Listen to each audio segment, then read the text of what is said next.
अस्सलाम वालेकुम, welcome to my YouTube channel view updates tech. तो कैसे हैं आप सब। आज की इस वीडियो में हमने CS205 का टॉपिक नंबर 91 से 100 तक कंप्लीट करना है।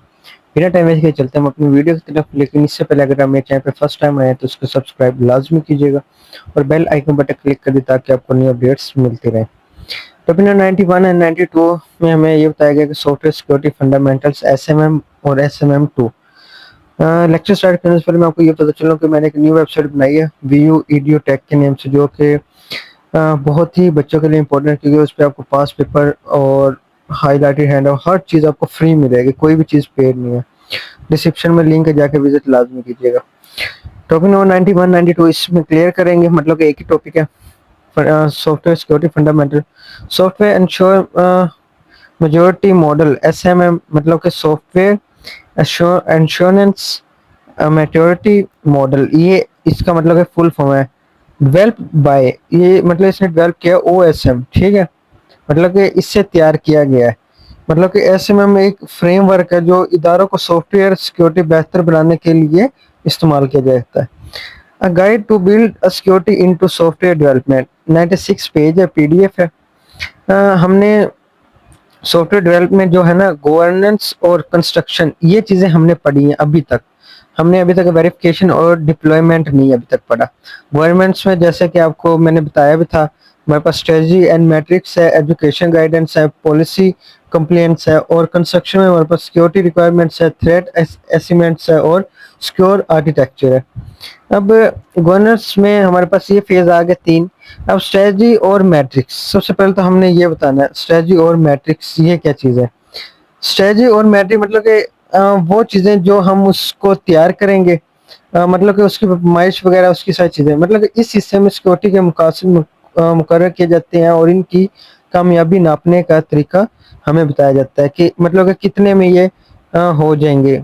मतलब कि इसका क्या क्या चीज़ें तरीका मतलब कि इसके अंदर अपनाया जाएगा। उसके बाद हमारे पास इसमें आ जाते हैं एजुकेशन एंड गाइडेंस, जिसमें हमने तालीम और रहनुमाई, मतलब इसका मकसद होता है कि टीम को सिक्योरिटी के मुताबिक तरबियत और दुरुस्त मालूमात फराहम करना, कि भाई उनको पहले बता देना कि उनकी तरबियत करना।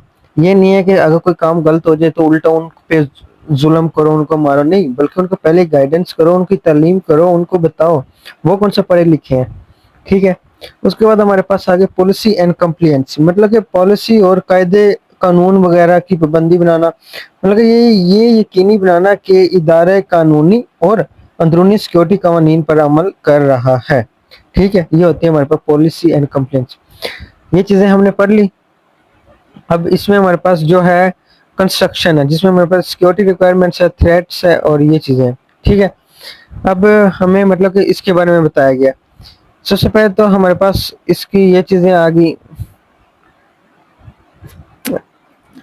यहाँ से आपको मैं बताता हूँ।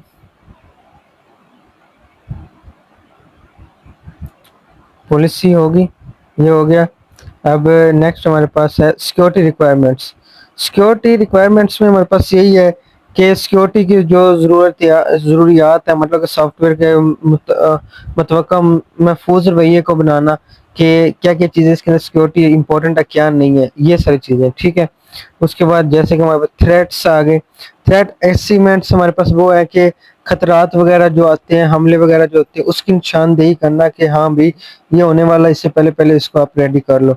सिक्योरिटी रिक्वायरमेंट्स में यह कहते हैं महफूज साखत का मतलब इब्तदाई ये है कि सॉफ्टवेयर को महफूज अंदाज में डिज़ाइन करना कि इसके अंदर कोई भी चेंजिंग वगैरह, कोई हमला वगैरह ना कर सके, ठीक है। ये इसके अंदर ये सारी चीज़ें यहाँ पे बताई गई हैं। उसके बाद नेक्स्ट हमारे पास है सिक्योरिटी हार्डनिंग, ठीक है, जिसमें हमने टाइप्स, इसमें दो टाइप्स है, एक IT एसेंट्स है, एक software development internally by third party. IT ascents में जैसे हमारे पास सिस्टम आ गए, नेटवर्क आ गए, डिवाइसेस आ गए, डेटाबेस एप्लीकेशन वगैरह आ गए। सॉफ्टवेयर डेवलपमेंट में हमारे पास जैसे कि हम कोई भी एक कंपनी बनाते हैं, वो एक छोटा सा सॉफ्टवेयर बना लेती है कि हमने ये चीज़ें सारी ऑनलाइन एक थर्ड पार्टी चीज़ बना लेते हैं, ठीक है। फिर टाइपिकल एंटरप्राइज सॉफ्टवेयर, इसमें ये चीज़ें आ जाती है, ठीक है। ये हम ब्रीफली मैंने आपको अच्छी तरह बताया हुआ है, ठीक है, कि स्टेप सिक्योरिटी हार्डनिंग मेथडोलॉजी। ये मैंने आपको अच्छी तरह पिछली वीडियोस में भी आपको बताया हुआ है कि पहले एसेट्स होना, फिर रिसर्च करना उसके ऊपर, फिर चेकलिस्ट करना, फिर डॉक्यूमेंट बनाना उसका पूरे का, फिर इम्प्लीमेंट करना, फिर उसके कंट्रोल करना, और फिर हमने जो चेंज उसके अंदर प्रोसेस करना वो सारी, और फिर इम्प्लीमेंट करना और उसको मॉनिटर करना। अब जो है वो सॉफ्टवेयर सिक्योरिटी वर्क फ्लो में ये बता रहे हैं कि research security control, apply security control, code review, hardware server and pen test वगैरह है। ठीक है। यूजर यूजफुल रिसोर्स, हमारे पास ओएस ये है एक यूजफुल रिसोर्स। ये जो है ना, ये आपने देखने हैं ऑनलाइन, मतलब कि नेट पे चला के ये ऑनलाइन देखा करें। ठीक है। ये जो चीजें इसके अंदर हम यूज कर सकते हैं। ओसैप टॉप 10 ये ऐप है, ये आप ऑनलाइन चेक करिएगा, इसके ऊपर काम करिएगा। ठीक है। उसके बाद नेक्स्ट हमारे पास आ गया टॉपिक नंबर 95, ओसैप एएसपी और नेट चीट शीट। मतलब कि जो हमारे पास ये है ना, ये हमारे पास वेबसाइट है, हमने इनके जरिए मतलब कि हम अपनी सिक्योरिटी को टाइट कर सकते हैं। ये चीज़ें इसके अंदर हमारे पास है। ठीक है। Net framework and net framework guidance, जिसमें हमारे पास मतलब कि डाटा जो है ना हमारे पास, उसको महफूज करना, उसको कनेक्शन तैयार करना है कि भाई हाँ ये क्या सही जगह पर जा रही है नहीं जा रही। Net framework data access guidance. ठीक है। मतलब कि जो नेट फ्रेमवर्क है उसका डाटा एक्सेस गाइडेंस, मतलब क्या वो ठीक जगह पे जा रहे हैं, सही कमेंट, सही एसक्यूएल कमांड कर रहे हैं, हर चीज एक एक्सेस के जरिए मिल रही है, या कोई थर्ड पार्टी चीज उसके अंदर आके उसको खराब कर रहा है। सबसे मेन चीज, use always encrypted where possible security data SQL server is 2016। ठीक है। ये हमारे पास एक जो प्रोवाइड करता data. Net framework general guidance, general guidance में हमारे पास ये है कि जो जनरल इंफॉर्मेशन होती है उसके बारे में सारा बताया गया है कि local down the config file, remove all except configuration, ये चीज़ें हैं। ठीक है। उसके बाद ये हो गया, ये हो गया टॉपिक नंबर 96 है, जिसमें हमने सबसे पहले तो ये आपको पता ही है, केस स्टडी हम करें पीएचपी सिक्योरिटी हार्डनिंग पे। मतलब पीएचपी सिक्योरिटी हाइडेंस गाइडेंस प्रोवाइड करता है हमें बेस्ट प्रैक्टिसेस, मतलब कि बेस्ट चीज़ें हमें प्रोवाइड करता है, जिसमें हमारे पास ये हैं पीएचपी गाइडेंस। ये हमारे पास वेबसाइट आएगी, इसको हमने चेक करना है। क्रॉस साइट इंजेक्शन, जिसमें हमारे पास एसक्यूएल इंजेक्शन है, command injection, code injection. Injection के अंदर ये चीज़ें हैं, ये आपने याद करनी है। ठीक है। फिर हमारे पास थर्ड पे है cross site request, public files, passwords, uploading file, session वगैरह। और फिर पीएचपी कॉन्फ़िगरेशन के अंदर है एरर रिपोर्टिंग, एक्सपोजिंग। और फिर हम जो यूज़ करते हैं वो एचटीटीपीएस करते हैं, मतलब एक सिक्योरिटी टाइट के लिए वेबसाइट जब भी हम कोई लॉगिन करते हैं वो एचटीटीपीएस से यूज़ होती है। ठीक है। जो डब्ल्यूडब्ल्यू से होती है वो कम, मतलब कि उसकी सिक्योरिटी टाइट होती है। फिर हमारे पास इसके अंदर आ गई एरर रिपोर्टिंग। अब एरर रिपोर्टिंग हमारे पास क्या है? एरर रिपोर्टिंग हमारे पास ये है कि जो हम रिपोर्ट करें ना, मतलब कि प्रोटेक्शन माहौल में और एरिया मैसेज को जाहिर ना करे, मतलब कि ये बताए कि हाँ भाई ये है बट ये ठीक है, मतलब इसमें कोई रॉन्ग नहीं है। फिर case study ESP net MVC security hardening. ठीक है। नेक्स्ट, जो ये वेबसाइट है ना इसको विजिट लाजमी किया करें। ठीक है। इसमें हमें ये चीज़ें बताई गई हैं कि जो ये हम HTTP है ना, ये एक जदीद वेबसाइट कनेक्शन है जो हमें फ्रेमवर्क प्रोवाइड करता है, जिसके हम कनेक्शन मतलब ASP नेट और MVC के जरिए हम इसको कनेक्ट करते हैं। अब जैसे OSP टॉप 10, मतलब कि दुनिया में वेब सिक्योरिटी के सबसे आम और खतरात OSAP टॉप 10 खतरात की फहरिस्त फराहम करता है। ठीक है।